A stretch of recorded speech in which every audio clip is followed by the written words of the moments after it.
Back in 2016, U.S. President Donald Trump campaigned on promises to create jobs and bring back American manufacturing. We're going to bring jobs back to Ohio. We're going to country.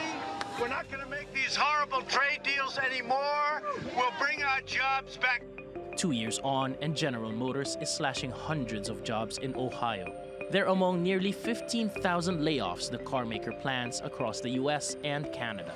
GM says it's closing up to 5 plants and cutting 15% of its workforce. It's part of an overhaul the carmaker says will lead to $6 billion in cost reductions by 2020. The president responded with a threat. You know, this country's done a lot for General Motors. You better get back in there soon. That's Ohio. They say the Chevy Cruze is not selling well. I say, well, then get a car that is selling well and put it back in. So I think you're going to see something else happen there, but I'm not happy about it.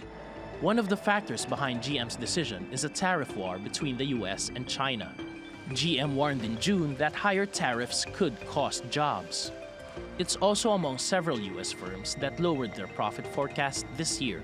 This isn't just a GM issue. People aren't buying cars. We have one of the best products General Motors has ever put in the GM Lordstown facility here. The quality is great. The workers are fabulous. It's the best we've had here. There just isn't a market for it. After GM's announcement, Trump undermined hopes of a ceasefire with China just days ahead of a G20 summit in Argentina. He told the Wall Street Journal that it was highly unlikely that Washington and Beijing would reach a deal to prevent more tariff hikes. Trump is planning to raise import taxes on more than $200 billion of Chinese goods in January. On top of that, he warned of more tariffs to come if talks with President Xi Jinping don't go well. This time, they would include more consumer goods.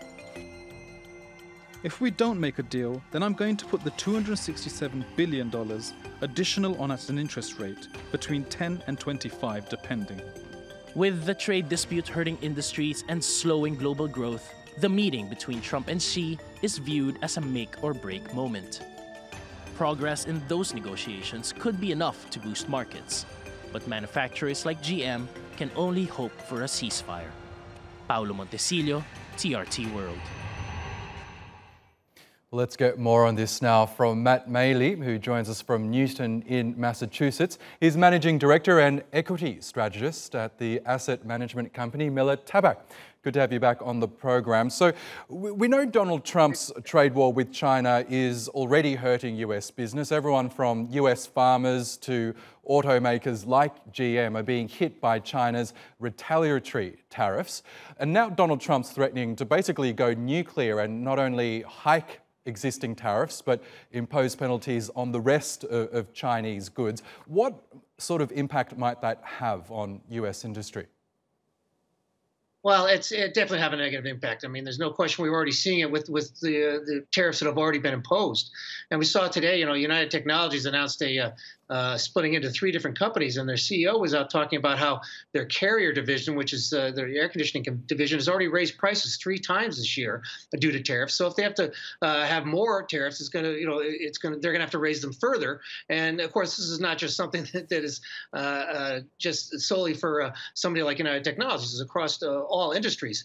And so we have inflationary issues. And of course, we also worry about earnings. I mean, earnings growth in the U.S. has been over 20% this year, and those earnings expectations had dropped to 10%, in the summer. Now they're down to 5% because of these concerns over tariffs. So I think this is something that's going to be this kind of war. We're kind of coming to a head here, and something's going to have to give because President Trump does not want to get blamed for a slowdown in economic growth, and he will if this does come to fruition.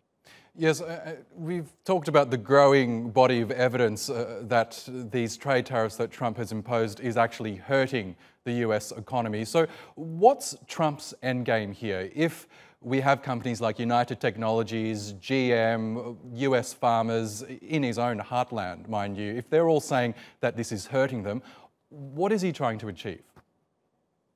Well, I mean, it is kind of interesting because when we talk about this whole trade issue, we had it in the U.S., we had it with Canada and Mexico. It wasn't a big problem. He wanted to get a better deal. He got some small concessions. But it's interesting that people on both sides of both the political aisle and the economic aisle have been saying that China has been cheating for a long time.